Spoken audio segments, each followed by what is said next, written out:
Como les comentaba al inicio, mi invitado esta noche es don Roberto Rosario, expresidente de la Junta Central Electoral, parte de la dirección ejecutiva del Partido Fuerza del Pueblo, pero la vez pasada yo no lo traje como parte de la Fuerza del Pueblo, ni ETA tampoco. Si él quiere ser parte de la Fuerza del Pueblo al final, pues bueno, yo lo he invitado para hacer la segunda parte del programa que hicimos a inicios de esta semana, donde él hablaba de qué tanto le costó cambiar el registro civil del país, adecentarlo, mejorarlo, hacer la auditoría, y en esa parte nos vamos a concentrar hoy, y de cuáles fueron sus consecuencias. Hablábamos en nuestro programa anterior por implementar y apoyar la sentencia 168.13 y la siguiente, y creo que nos merecemos una segunda parte. Bienvenido, don Roberto. Gracias de nuevo aquí, ¿verdad? Veo que creaste un avispero. ¿Usted? Veo mucha gente opinando. Pero era justo. Yo creo que la verdad había que decirla en algún momento. Y en este contexto donde se sabe que se manejaban agendas internacionales disfrazadas tal vez de otra cosa, de legalidad y de muchas cosas que descubrimos después que no lo eran, ese tipo de cosas la historia las merece. Sí, y vamos a ver si retomamos un poco donde terminamos. La verdad es que la sentencia del Tribunal Constitucional, la 168.13, creó un impacto importante en la sociedad dominicana, porque nos hizo ver que desde el año 1929 hacia acá teníamos un régimen migratorio que de alguna manera estaba desde el Estado se estaban produciendo una serie de deficiencias que estaban afectando la República Dominicana y su soberanía. Y por tanto, al tener que adoptar ya una posición política diferente, ya teníamos que hacer implementaciones de políticas nuevas, porque la reforma constitucional del año 2010 volvió y colocó el tema migratorio en la agenda. Entonces, ¿qué ocurre? Que como consecuencia de esa sentencia, entonces volvemos a la discusión. Esa sentencia por demás no fue la primera que trató ese tema. La primera fue una de la Suprema Corte de Justicia en el año 2005, que dijo más o menos lo mismo que la del Tribunal Constitucional. La diferencia es que la del Tribunal Constitucional fue más lejos, fue más profunda y estableció una serie de mandatos, como por ejemplo, puso a cargo de la Junta que tenía que hacer una auditoría del registro civil, y nos dio un año para implementar esa auditoría, desde el año 1929 hasta el año 2007, si no me equivoco, que fue el año en que se implementó el libro de extranjería, o no, el año, creo que fue hasta el 2011. El caso es que nosotros tuvimos que en un año hacer una auditoría con recursos propios. Aunque el Estado Dominicano se comprometió a darnos los recursos, al final no lo dio. Tuvimos que usar dinero propio de la Junta, propio de la institución, y cumplimos. Al año nosotros terminamos la auditoría. Como consecuencia de esa situación, se produjo en el país una discusión respecto a de que supuestamente nosotros desde la Junta, al implementar la sentencia, estábamos desnacionalizando personas. Yo recuerdo que el periodista Juan Bolívar Díaz llegó a publicar en el periódico Hoy varias veces, página entera, un escrito de lo que él llamaba el genocidio civil. Y con el concepto el genocidio civil. Según él, nosotros estábamos haciendo un Fuerte. genocidio porque había personas a las cuales, según él, se le estaba negando el derecho de la nacionalidad. Y alrededor de eso se montó una campaña. Recuerdo que a mí hubo barrios donde me hicieron hasta juicios populares, se hicieron marchas, se hicieron piquetes, porque entendían que yo debía ignorar la sentencia del Tribunal Constitucional. El caso es que eso terminó posteriormente. Los presidentes de la Junta, por mandato de ley, son miembros del Consejo Nacional de Migración. Yo duré 10 años, 6 de ellos siendo miembros de pleno derecho y 4 que eran miembros de ese oficio, porque el titular, que era Franklin Almeida, me invitaba para que asistiera junto al magistrado Castaño, que era el miembro titular, al Consejo de Migración. Y ahí pasó un día un hecho que me impactó en mi ingenuidad, me hizo cometer un error que para mí me hizo mucho daño en la gestión. En una reunión convocada por el presidente Medina y realizada en el Palacio Nacional, El presidente Medina dijo a los miembros que estábamos y que éramos los titulares de cartera que tenía un problema que resolver, que esa sentencia le había creado una dificultad en la ejecución de su programa de gobierno, que eso no lo sorprendió, que ellos no le estaban esperando, y que había que buscar medidas para resolverlo, que no había convocado en el Consejo de Migración para que ahí se hicieran propuestas. Pero dijo algo que me llamó la atención. Él dijo en esa reunión que él estaba siendo asesorado en ese caso, le había pedido asesoría y ayuda a Leonel Fernández.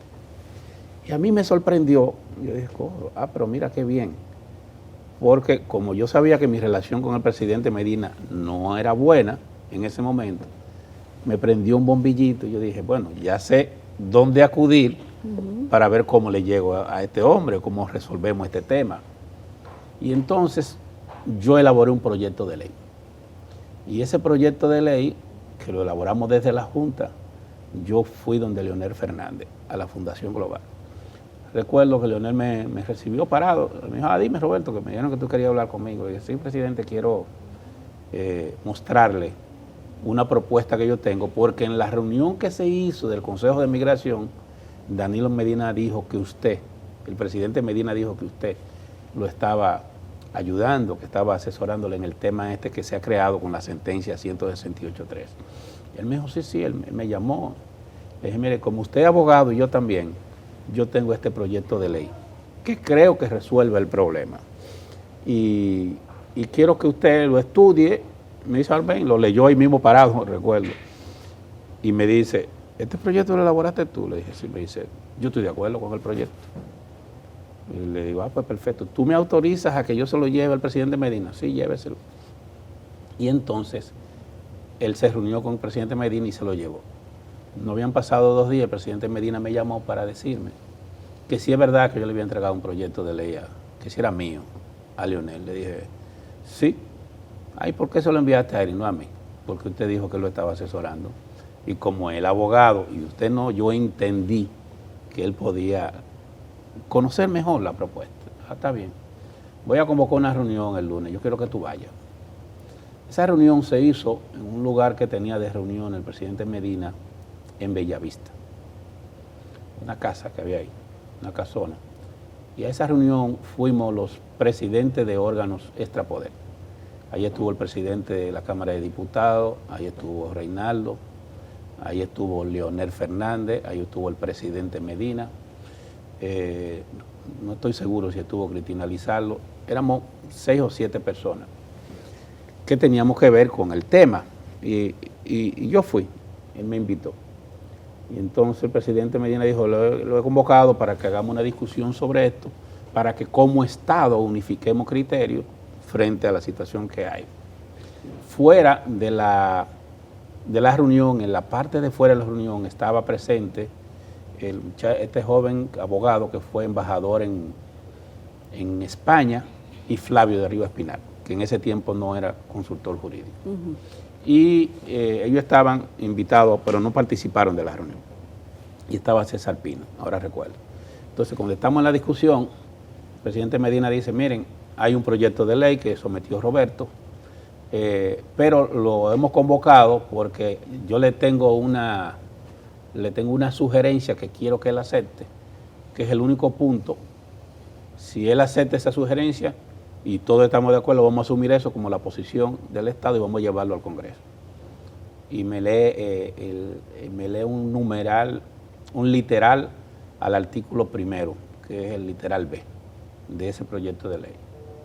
Y yo le dije, mire, presidente, yo no comparto ese criterio que usted está sometiendo, pero si yo soy el obstáculo para que el país le encuentre una solución a lo que usted entiende que es un problema que se ha creado, yo le garantizo que no voy a hacer oposición a esa sugerencia y esa modificación. Y ese proyecto que se aprobó es lo que se conoce como la Ley 169.14. Esa es la Ley 169. Esa ley fue elaborada desde la Junta Central Electoral y excepto ese literal B que se incluyó, toda esa discusión se hizo y lo presentamos nosotros. Fue un proyecto originalmente sometido por nosotros para buscar lo que el presidente Medina entendió como una salida salomónica a la crisis que se había creado. Él informó que los grupos de la sociedad civil habían sido consultados antes de esa reunión y que él había logrado un consenso nacional. Y en efecto me di cuenta que con posterioridad no hubo oposición a la ley. La oposición vino dentro de 5 o 6 meses después que estaba aprobada, pero al momento de aprobarse se puede decir que él logró un consenso alrededor de la ley 169-14. Esa ley, a su vez, puso bajo la responsabilidad de nosotros su implementación. ¿Qué ocurrió? Cuando la ley establece que hay que implementar un plan de regularización, me llama a mí el ministro de Interior, que era mi amigo Monchi Fadul. Y Monchi Fadul me dice, Roberto, tengo un problema, tengo que implementar esto creo que en 2 meses y no tengo los equipos. Entonces él fue, se reunió conmigo y yo le dije, no hay problema, yo te voy a facilitar los equipos y parte del personal que lo va a implementar. La única condición es que vamos a hacer un presupuesto y que después ustedes me van a reponer lo que yo voy a gastar en la implementación. Ocurrió lo de siempre. Que sí primero y que no después. Que sí primero y no después, tampoco nos pagaron eso. Por eso a mí me hicieron una campaña de que yo había dejado una deuda en la institución de 2.000 millones. Esa es la famosa deuda. Pero ocurre que fue el resultado de acumulos de compromiso que hizo el Ejecutivo con ejecutoria nuestra. Bueno, se empezó a implementar y todo el plan, el propio ministro de Interior y Policía lo reconoció públicamente después, Monchi Fadul, toda la ejecución del plan de regularización que se hizo en virtud de la ley 169, se hizo con los equipos, con el centro de cómputo como soporte y con personal de la Junta Central Electoral al Estado Dominicano. Y digamos que de esa manera nosotros, la parte inicial quedó resuelta. Lamentablemente, las personas que eran beneficiarias o que podían ser beneficiarias de ese plan de regularización no asistieron como debieron asistir. ¿Por qué? No sé, pienso quizá por un problema cultural. Pero realmente, ¿qué era el plan de regularización? Bueno, el plan de regularización establecía que una cantidad de personas que estaban comprendidas en un lapso de tiempo determinado y que aparecían registrados bajo determinadas características, es decir, por ejemplo, que habían sido inscritos en el registro civil de un año X por ejemplo, hasta la promulgación de la Constitución del 2010, pero que tenían, por un error del oficial civil del momento, se le otorgó un documento dominicano sin corresponderlo, se le iba a dar un plan de regularización, para ponerte un ejemplo. ¿Y en qué consistía esa regularización? En que podían iniciar un procedimiento para ser dominicano mediante un proceso de naturalización. Pero no les correspondía. No le correspondía, pero por ley el Estado Dominicano le puede dar la nacionalidad a una persona, incluso hasta el Ejecutivo en determinadas circunstancias. ¿Y cuántas personas lo hicieron? Si no me equivoco, llegaron unas 29.000 personas. Son muchísima gente. Pero los que tenían derecho eran casi 300.000. Nada más acudieron esas 29.000 y ahora creo que todavía quedan pendientes una parte, unas 27, algo así. ¿Pero que depositaron y no han recogido o que quedaron una de esas parte depositó y no recogió y otra sí fueron y se sometieron al plan? O sea que de esas 300.000 personas, ¿cuántas se regularizaron? En general, o hicieron el proceso. En general, si no me equivoco, estamos hablando de unas 29.000 personas. En total. En total. ¿Y esas eran personas que no eran dominicanos, pero tenían documentos dominicanos? Eran personas que no le correspondía la nacionalidad porque la documentación que habían obtenido descansaba en datos que no eran correctos. Tenían, por ejemplo, nombres de personas que eran sus padres o sus hermanos y que no lo eran realmente. Okay. Entonces el procedimiento que se adoptó era que la Junta Central Electoral sometía a un procedimiento de nulidad de esa acta ante el juez competente, se anulaba esa acta, entonces se le emitía una acta nueva, pero en virtud de la ley 169-14, no porque realmente en ese momento le correspondía, sino que el Estado Dominicano, en un gesto de buena fe, digamos que fue una sombrilla legal que crearon para resolver el problema. La 169-14 no es más que eso, una sombrilla legal, como tú dices, para que el Estado pudiera reconocer la personalidad de esa persona, porque aquí se montó una campaña de que había apatridia, sí, y que esa apatridia estaba siendo generada supuestamente por responsabilidad del Estado Dominicano. La verdad es que en la República Dominicana ningún haitiano, ni ningún dominicano, ni aquí ni en ninguna parte del mundo puede ser apátrida, porque nuestra Constitución establece que los dominicanos, no importa dónde nazcan, si son hijos de un dominicano, serán dominicanos siempre. Lo mismo dice la Constitución haitiana. Lo mismo dice la haitiana, no importa dónde O sea que apatridias no son. No son, ellos pudieran tener otro nombre. Ahora veo que el ACNUR, por ejemplo, siempre quiso también vender una realidad inexistente. Siempre quiso también crear una categoría de refugiados. ¿Por qué? Bueno, porque si se crea una categoría de refugiados, terminarían exigiendo posteriormente que hay que darle un espacio vital para que esos refugiados, si la cantidad es importante, pudieran coexistir. Crear barrio, pueblo, etc. Así es. Sin embargo, el concepto refugiado es una categoría que requiere determinadas condiciones y debe ser reconocido por el Estado a través de la Cancillería. Yo creo que al día de hoy, en los últimos 20 años, no hemos llegado a tener más de 30 personas como refugiadas. Por tanto, no veo por qué ACNUR ha querido siempre coger a la República Dominicana como centro de operación de refugiados. Sobre todo cuando los refugiados que ha habido, casi ninguno ha sido de origen haitiano. La mayoría de refugiados son, bueno, una vez tuvimos unos etarras aquí que fueron refugiados, unos españoles, ¿verdad?, de la patria vasca. Tuvimos ahora, creo que tenemos unos refugiados ucranianos y rusos. Creo que tuvimos unos árabes. Nunca han sido muy escasos los refugiados que legalmente la República Dominicana ha reconocido. Ahora, si vamos a partir de que todo el que cruce la frontera es un refugiado, pues entonces vamos a tener un problema, porque entonces ese país entero vendría a acogerse a la condición de refugiado y no sería lo que la República Dominicana tiene previsto, ni lo que prevé el derecho internacional.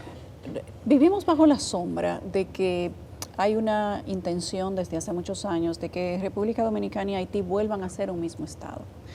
Hay que recordar que República Dominicana se liberó del yugo haitiano hace muchos años y que eso es eso es lo que nosotros celebramos como independencia.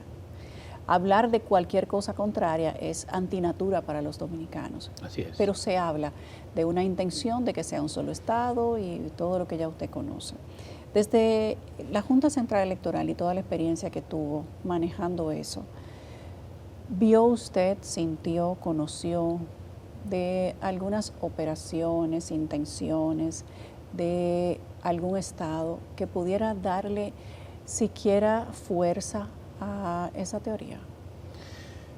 Yo lo que creo que hay algunos... Reconociendo como base de eso la migración masiva. Sí, yo lo que creo que hay algunos países que sienten que han fracasado en lo que es la ayuda y asistencia hacia Haití. Y al fracasar en Haití, sobre todo después del fracaso del gobierno de René Préval, específicamente después de la caída de Aristide y el gobierno de René Préval, el gobierno de Estados Unidos para mí muestra una frustración en la gestión del problema de Haití. Y en esas circunstancias han visto a la República Dominicana como digamos, la solución al problema migratorio haitiano, pero para que no le caiga a Estados Unidos. O sea, Estados Unidos no es que tampoco lo está haciendo por nada en particular. Ellos lo que dicen, bueno, pero si se quedan en República Dominicana no vienen a Estados Unidos. Mejor para ellos, ¿verdad? Mejor para ellos. Desde el punto de vista de Estados Unidos es algo que yo lo comprendo. Lo que no lo comprendemos somos nosotros, que a veces bajo un falso humanismo no nos estamos dando cuenta que se nos está poniendo una carga más allá de lo que nosotros podemos soportar. Sin embargo, aquí hay una clase de alto nivel económico que para mí se ha concentrado más en un mercado de 20 a 28 millones de consumidores y no en un país. Y eso ha hecho que siempre quieran condicionar la agenda de la República Dominicana a la agenda de mercado, a lo que manda el mercado, a que yo tengo un mercado de 12 millones de habitantes, que si yo logro colocar mi producto en ese lugar voy a tener grandes ganancias, sin importarme las consecuencias que puede tener eso para la República Dominicana. Y son esos sectores económicos de la República Dominicana y son esos sectores internacionales los que ejercen presión sobre nosotros. Por esa razón nosotros debemos ser cuidadosos. Fíjate que el año pasado nosotros tuvimos una batalla para impedir que en la República Dominicana se implementara una ley que se llamaba la Ley de Trata, que era una ley que lo que buscaba era crear las condiciones para que en República Dominicana cualquier persona que venga de Haití y alegue que es víctima de la ley de trata, nosotros estuviéramos obligados a acogerlo y a darle... Bueno, en ese caso tendríamos que acoger 11 millones de personas. Así es, porque todos se declararían perseguidos, todos se declararían víctimas de la ley de trata, y entonces nosotros tendríamos que mantenerlo, porque esa ley lo que plantea es que debemos darle casas, todo, alimentos, una medicina, o sea, completa. Habría que darle lo que no te dan a ti, ni a mí, ni a ningún dominicano. Sí. Derechos que el Estado Dominicano, aunque quiera, no está en capacidad de ofrecer. Cuando nosotros hablamos del libro de extranjería, el famoso libro rosado que hay en los hospitales, versus la auditoría que se hizo en su gestión en la Junta Central Electoral, ¿cuáles fueron los hallazgos o conclusiones que usted consideró, lo que encontraron? ¿Y qué tanta responsabilidad tiene este libro de extranjería en el desorden que tiene el país con el tema haitiano? El principal problema que yo veo con el libro de extranjería son dos aspectos. El más importante es que el libro de extranjería, para funcionar, necesita la buena voluntad del Estado, del otro Estado, en este caso de Haití. Y los consulados haitianos se han negado permanentemente a aceptar que la copia rosada les sea notificada a ellos. Por tanto, ellos se niegan a aceptar esa realidad. ¿Por qué? Porque ellos entienden que todo haitiano o todo hijo de haitiano que nace en República Dominicana es dominicano. Pero también sería haitiano en dado caso. Así es. Así que igual hay que recibirlo. Pero ellos se niegan a recibir el acta y eso no crea un problema. Porque al negarse a recibirlo, se va creando un cúmulo de documentos de identidad de esta persona. O sea, un haitiano que tiene un hijo en un hospital dominicano no puede coger el papel de nacido vivo y llevarlo a su embajada o a su consulado para registrarlo. No el consulado no se lo acepta. No lo acepta. El consulado haitiano no lo acepta. Pero con quien hay que trabajar no es con República Dominicana y con Haití, entonces. Bueno, pero República Dominicana debe establecer consecuencias y normas para debe haber eso. Consecuencias y debe tomar decisiones, porque mientras tanto estamos haciendo un acumulo y eso va a tener problemas futuros. ¿Qué tanto tamaño puede tener ese cúmulo? Bueno, si estamos diciendo que entre el 30 al 40% de los partos que se están produciendo en el sistema hospitalario dominicano, en las regiones fronterizas y en parte del Distrito Nacional, el Este y Santiago, es bastante. Estamos hablando de que hay un peligro real de que en poco tiempo tengamos una implosión en términos de nacionalidad, en términos de lo que ellos denominan apatridia, porque es que todos esos nacimientos son registrados como futuros apátridas, supuestamente. Exacto. Porque no tienen derecho a la nacionalidad dominicana, ¿verdad? Pero tampoco ellos, al no aceptar los documentos, no le quieren otorgar la nacionalidad. Ese es un tema que debe afrontarse con seriedad. Yo dije en días pasados que cada país tiene que darse el sistema de nacionalidad que más les convenga y que más contribuya a su desarrollo. Yo creo que nosotros tuvimos una reforma constitucional la más avanzada que hemos tenido, que es la del año 2010, porque tocó demasiados aspectos. Creó el Tribunal Superior Electoral, creó el Tribunal Constitucional, modernizó las altas cortes, todo eso está bien. Sin embargo, llegó hasta donde podía llegar, que fue, por ejemplo, que constitucionalizó el libro de extranjería, que asimismo también fortaleció el concepto de nacionalidad. Pero debemos dar un paso más. Yo no le veo solución al problema de la nacionalidad de los dominicanos, de la protección y garantía de la nacionalidad, con el régimen que tenemos ahora mismo. Nosotros debemos evolucionar exclusivamente al jus sanguinis. Nosotros no podemos seguir manteniendo el jus soli como solución, porque tenemos una frontera muy porosa, tenemos un Estado donde hay una frágil conciencia patriótica en muchos de los oficiales públicos que están llamados a garantizar la nacionalidad. Pero si establecemos el sistema de jus sanguinis, el problema se resuelve, digamos, casi de manera Para la gente que automática. no conoce, ¿cuál es la diferencia entre el jus solis y el jus sanguinis, el de tierra y el de sangre? Explícale cómo sería. Bueno, por ejemplo, en Estados Unidos, que tienen el jus soli, si tú naces en Estados Unidos, Ya. el solo hecho de nacer te convierte en ciudadano estadounidense. Hay países, en la mayoría de los países del mundo, lo que existe es el jus sanguinis, que consiste en que tú se te reconoce la nacionalidad de tus padres.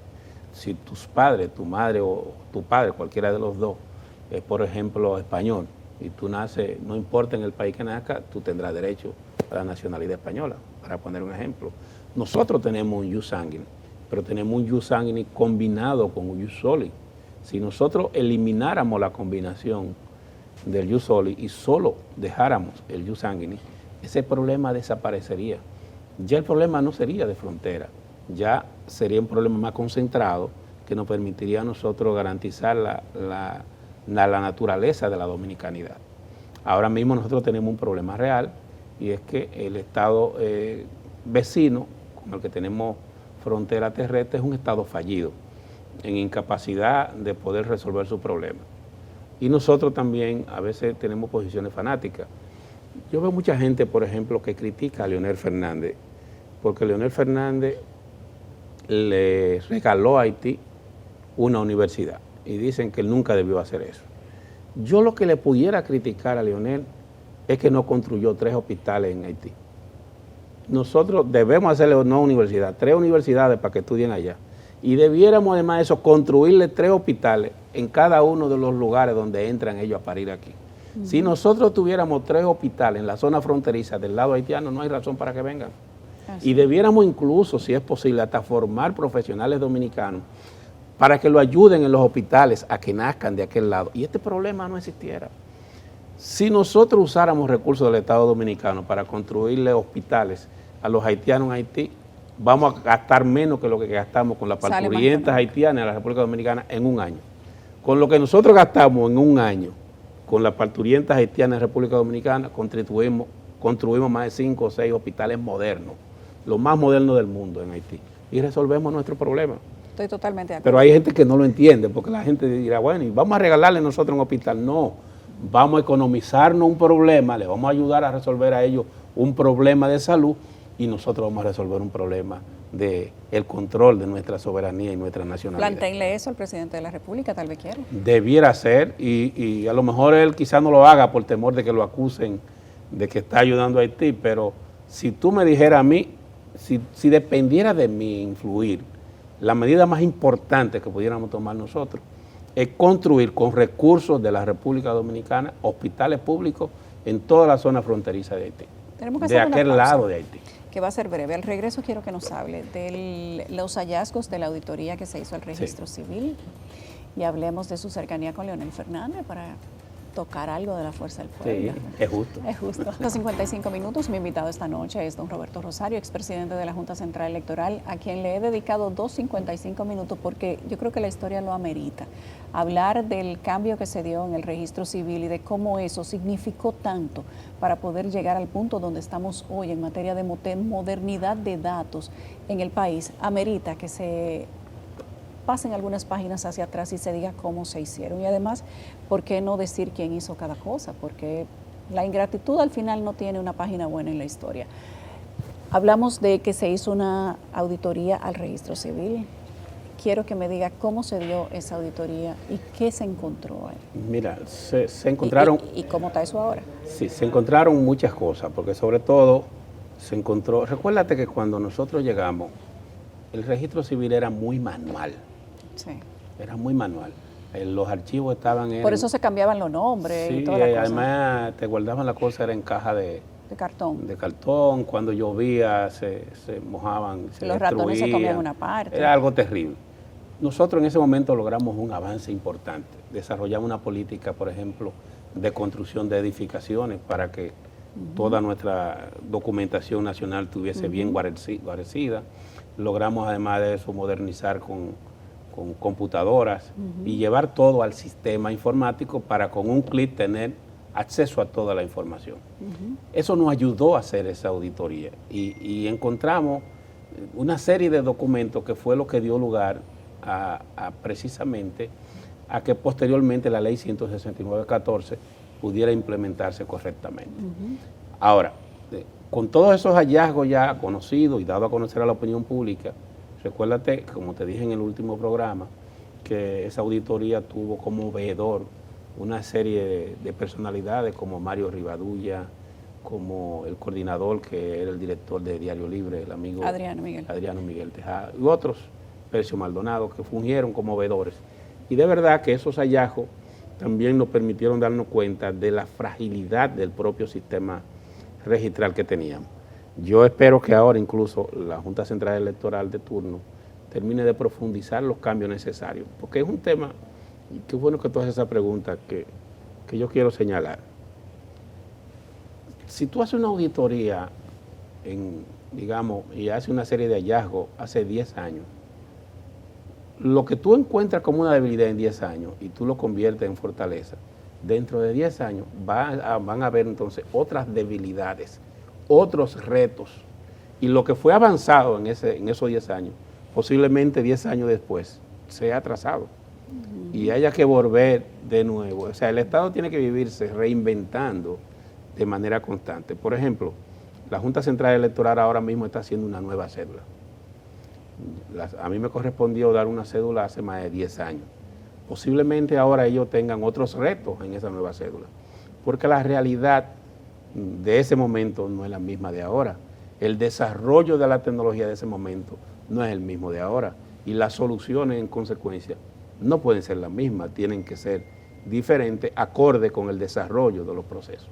Pues se hicieron una serie de hallazgos en esa auditoría que giraban sobre todo al hecho de que al estar fuera de línea, o sea, al no estar la documentación en el sistema, cualquier persona podía buscar, por ejemplo, una cédula de alguien que falleció o un acta de alguien que falleció y suplantar con mucha facilidad a esa persona.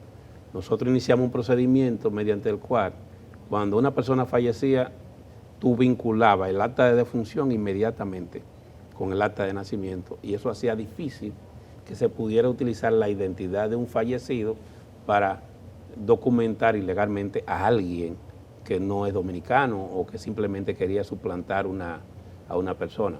Nosotros le incorporamos al sistema, por ejemplo, el sistema de la tecnología, no solo digital, sino también ocular. Es decir, que tú, si yo ponía la imagen tuya en el sistema, inmediatamente con el iris del ojo salía toda la información relacionada contigo y con tu familia.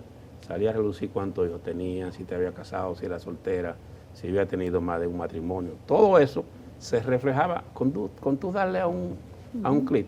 Obviamente, hubo una parte, quizás un 10% de la información disponible en ese momento, que no la pudimos terminar porque el tiempo no nos lo permitió, pero se dejó el sistema instalado. Parece que ahora, de nuevo, han pasado unos 10 años y tengo la impresión de que se necesita una nueva revolución, digámoslo así, o un nuevo impacto en el sistema de modernización del registro civil para que toda la data esté en el sistema y para que todo y cada uno de los actos del Estado civil estén correlacionados. Yo me imagino que deben tener un problema de falta de registro de las actas de defunción, supongo, porque es un trabajo muy, muy difícil. Y me imagino también que quizá en muchos lugares parte de la documentación todavía no esté archivada. Pero es un tema que ya ellos tendrán que resolver con la realidad que están viviendo en este momento. Entonces esa auditoría nos puso en contexto de lo que teníamos, de cuál era la realidad que nosotros teníamos. Y conforme a esa auditoría entonces también pudimos determinar en términos real qué cantidad de personas había que anularle el acta para que entonces se protegiera el registro civil. Y entonces ahí es que entra la ley 169-14. Entonces ahí es que sale la ley propuesta por Danilo Medina, que se entendió que era una solución a ese problema, a esa persona que dio lugar a los escritos del amigo Juan Bolívar de que era un genocidio civil. para mí era simplemente una aplicación de la ley, no un genocidio civil. ¿Qué interpretó la Junta Central Electoral y su persona cuando empezaba a recibir estas críticas? Genocidio civil, apatridia, dominicanos que no tienen documentos, están actuando de manera dictatorial, expulsando dominicanos de su territorio. ¿Qué sentía? ¿Cómo lo veía? Fue un momento difícil, primero porque la misma Junta Central Electoral se fraccionó alrededor de eso, o sea, y entonces me colocó en una posición difícil porque tenía que enfrentar una disidencia interna y además de eso todo lo que era la presión externa e internacional. Yo creo que el presidente Medina y el gobierno se dejó acorralar con ese tema y además de eso se formaron ideas equivocadas. Yo recuerdo que me dijeron que el presidente Medina equivocadamente creyó que la sentencia 168-13 había sido el resultado de una gestión o componenda de Leonel Fernández y Roberto Rosario, y es totalmente falso. ¿Pero por qué habrían hecho eso? En ese entendido. Porque creyeron que nosotros hicimos eso para que ellos no pudieran desarrollar su programa de gobierno. Esos fueron algunos comentarios que hizo, por ejemplo, el señor Montalvo en varios lugares, que eso había sido como algo ideado por nosotros dos, y la verdad es que yo no tenía ni siquiera vínculo cercano con Leonel Fernández. No era que tenía mala relación, pero no tenía contacto, ni él tuvo nada que ver. Obviamente yo sí fui jurídicamente quien intervino en el tema, porque presidía la institución que estaba siendo afectada, y me correspondió ir al Tribunal Constitucional a defender los trabajos que estábamos haciendo. ¿Cómo se da esa disidencia interna? Porque sí sabemos nosotros que había una guerra a lo interno del Pleno de la Junta Central Electoral y todo el mundo sabía de quién era cada quien. Al presidente de la Junta decían que era el PLD, pero no se podía establecer una diferencia. No, ese lo manda Danilo, el otro lo manda Hipólito, el otro lo manda fulanito. Y había una especie de batalla campal. Era como un Royal Rumble, como que implosionaban entre ellos mismos o entre ustedes mismos. ¿Cómo se vivía eso por dentro? Mira, algunos magistrados se sentían, bueno, no quiero entrar en nombres, ¿verdad?, pero se sentían identificados con la tesis de que supuestamente esas actas no debían ser anuladas. Entendían que esas personas eran dominicanas y que en consecuencia la sentencia 168-13 no tenía razón de ser. Y eso, o sea, habían miembros del Pleno de la Junta que no querían la sentencia 168. Claro, que entendían que esas personas... Que había apatridia ciertamente. Sí, claro. Y se produjeron escritos en ese sentido, que están ahí. Sí. Los medios incluso lo reseñaron en su momento. Y eso generaba un conflicto real, interno, pero siempre hubo una mayoría, poco pírrica, ¿verdad?, porque éramos 5 y nada más 3 tenían una posición en ese sentido, pero pudimos avanzar. ¿De 5, 3 estaban contra la sentencia? No. ¿De 5, 3 estaban a favor? Sí. Okay. Pero pudimos avanzar y logramos de alguna manera implementar las políticas que se requerían. ¿Quiénes no estaban a favor de la sentencia? Eso está en los medios. Magistrado, pero este es un programa que va a quedar para la historia. No, pero eso está en los medios ya. ¿Quiénes sí estaban a favor? Ese está en los medios. Digamos quiénes sí estaban a favor. Yo siempre conté con el apoyo de César Félix. César Félix. Y de Rosario. En ese tema. César Félix, Rosario y usted. Sí, en ese tema. Eran los que estaban en favor. En ese tema, sí. Usted sabe que no va a faltar otro programa. En ese tema, sí. Quiero preguntarle brevemente, antes de irnos, ¿cómo se da su acercamiento con Leonel Fernández hasta llegar al punto de hoy de ser una de las personas importantes del Partido Fuerza del Pueblo? A mí me impactó mucho una situación por la que vivió Leonel Fernández. Por ejemplo. Cuando a Leonel Fernández le trajeron a Quirino.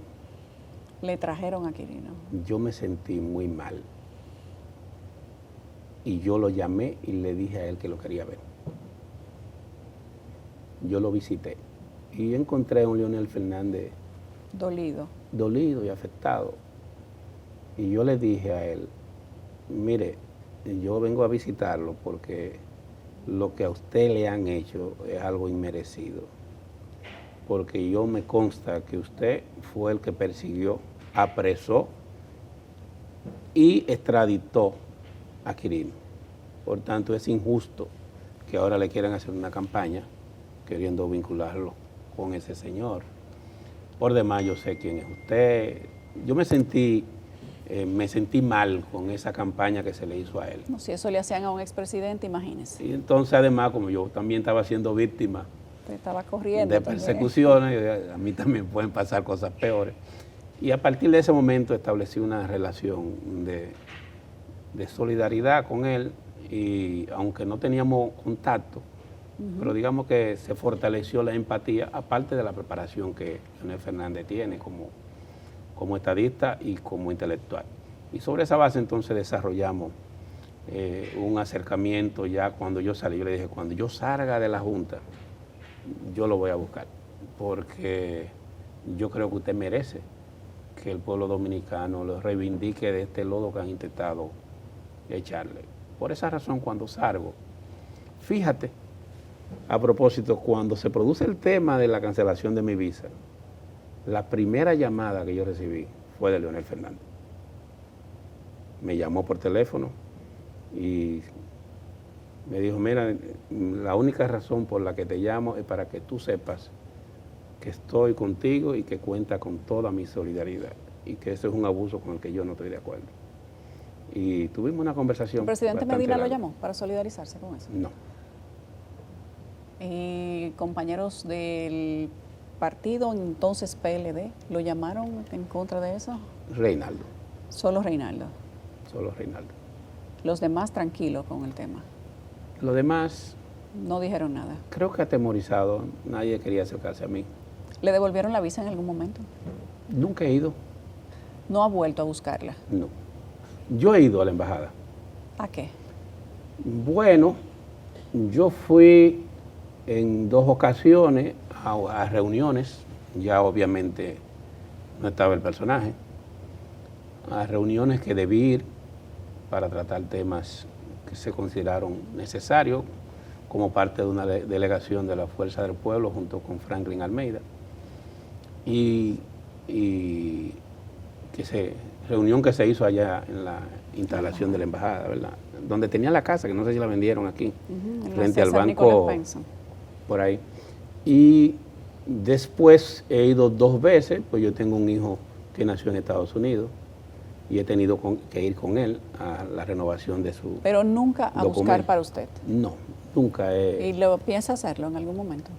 No sé, la verdad es que ¿No ha pensado en eso? No lo he pensado, como el mundo es tan grande.